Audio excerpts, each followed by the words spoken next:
Bismillahirrahmanirrahim. The third type of biaxial synovial joint is saddle joint. The saddle joint, the articular surface is concavo-convex. Like what? Like cowboy riding his horse. Imagine this is a cowboy riding the saddle on his horse. The articular surface is concavo-convex on both sides.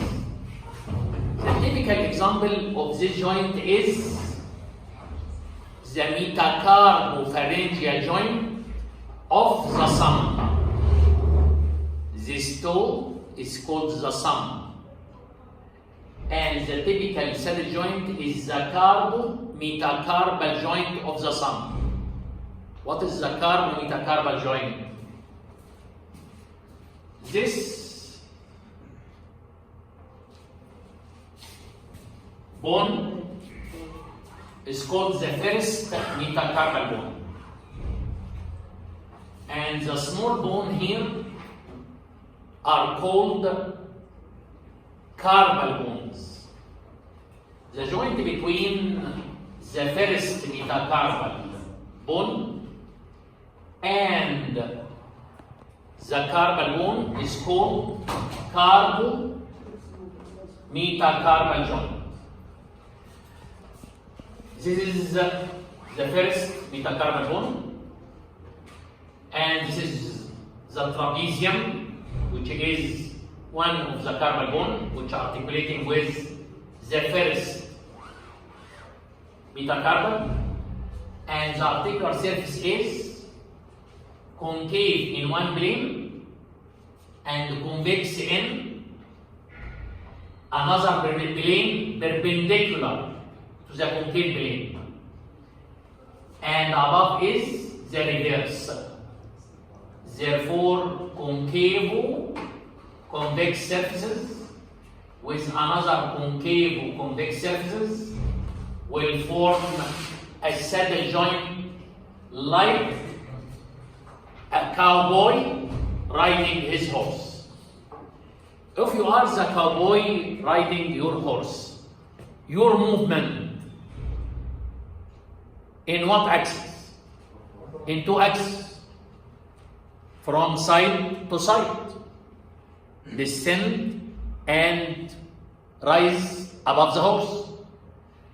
And also, I can move on the saddle from anterior to posterior. Okay?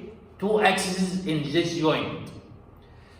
This joint allows flexion and extension, adduction and abduction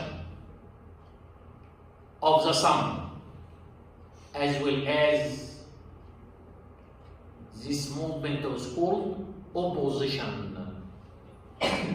Opposition of the thumb, like counting on your finger. The thumb comes in contact with the other four fingers. This is called opposition. The saddle joint allows abduction of thumb, extension and deflection, opposition, and this movement, which is successive movement of extension, adduction, abduction, opposition, is called circumduction. These are the features of the saddle joint. The typical example is the first carbo-metacarpal joint, which is the carbo-metacarpal joint of the thumb.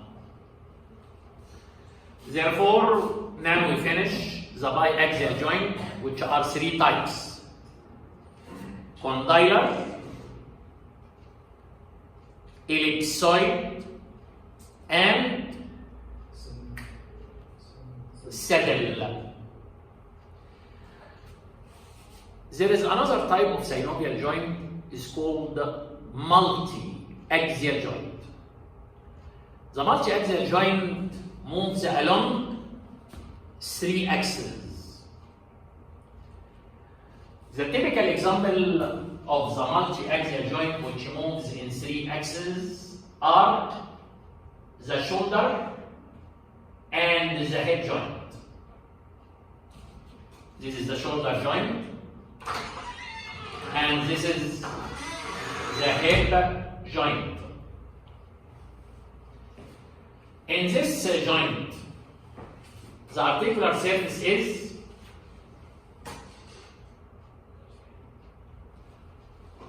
a globular rounded bone articulating with a concave socket. Because the shape of the articular surface like a ball and a concave socket, therefore this joint is called ball and socket joint. The multi-axial joint, the articular surface in the shape of globular rounded bone articulating with a concave socket. Therefore, it is called the ball and the socket joint. The typical example of ball and socket is shoulder, and the same in the hip joint. The hip joint, the head of femur like a ball, articulating with a deep socket called acetabulum. The importance of this joint is it is the most freely mobile joint all over the body because it moves along 3 axes. This joint moves along a transverse axis. We all know what is the movement which occurs along the transverse axis. This is an example of shoulder. Flexion and extension. If the axis of shoulder joint like that, transverse axis, I move along the transverse axis in flexion and extension. And there is a vertical axis. Along the vertical axis, we can move the shoulder joint and the arm away from the middle line, which is called abduction, and towards the middle line, which is called adduction. Also, we move the shoulder joint along an anteroposterior axis. Along the anteroposterior axis, we can move the limb. We can move the limb. How? Rotation, external rotation and internal rotation, or lateral rotation and medial rotation. Therefore, there are 3 axes. One axis horizontal, transverse axis for flexion and extension, and one axis vertical for rotation. The vertical axis is rotation, lateral and medial rotation. And anteroposterior axis away and to the middle line, abduction and adduction. This is example for the 3 axes. The transverse axis passing through the joint, flexion and extension. Anteroposterior axis, abduction and adduction. vertical axis, rotation, lateral and medial rotation. Okay? We can do all these movements successively. If you do all these movements successively, it is called circumduction. يعني حركة دائرية فيها summation of all previous movements.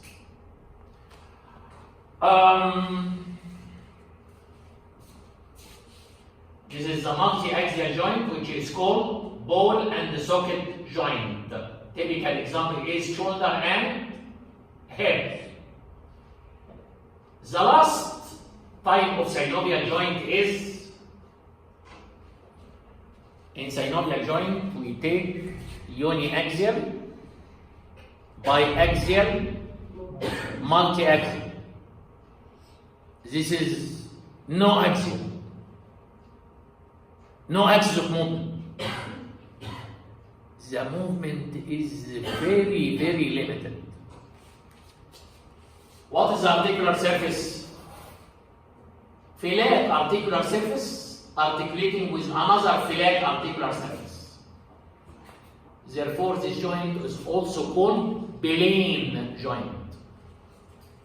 In plane joint or non-axial, flat articular surface with flat articular surface just allow slight gliding movement. يا دوبك العظمتين بيتزحلقوا كده زحلقه خفيفه على بعض. Typical example of plane joint allowing gliding,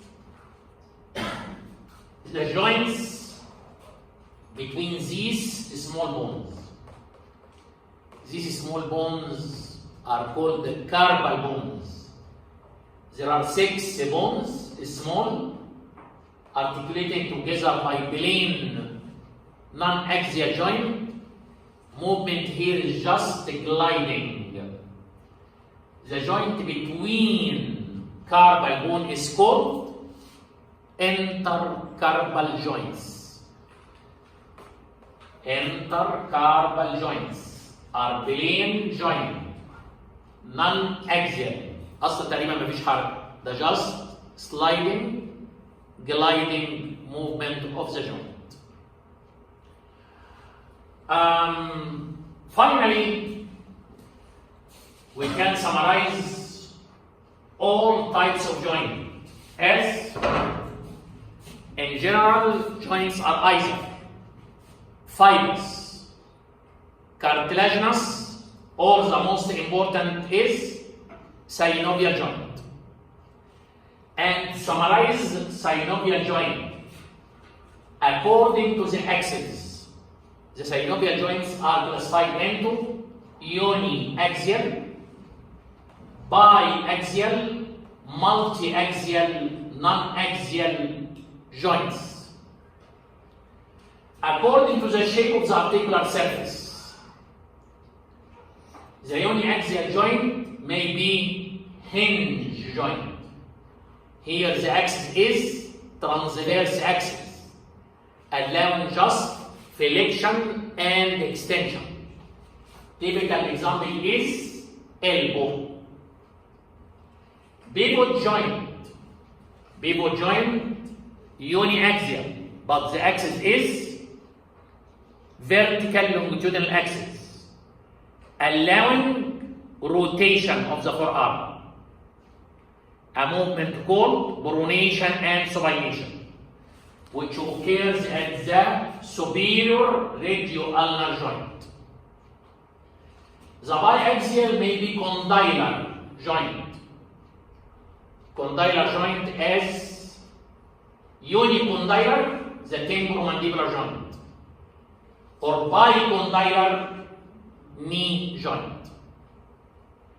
Ellipsoid joint, typical example is wrist, in which there is an oval convexity articulating with elliptical concavity.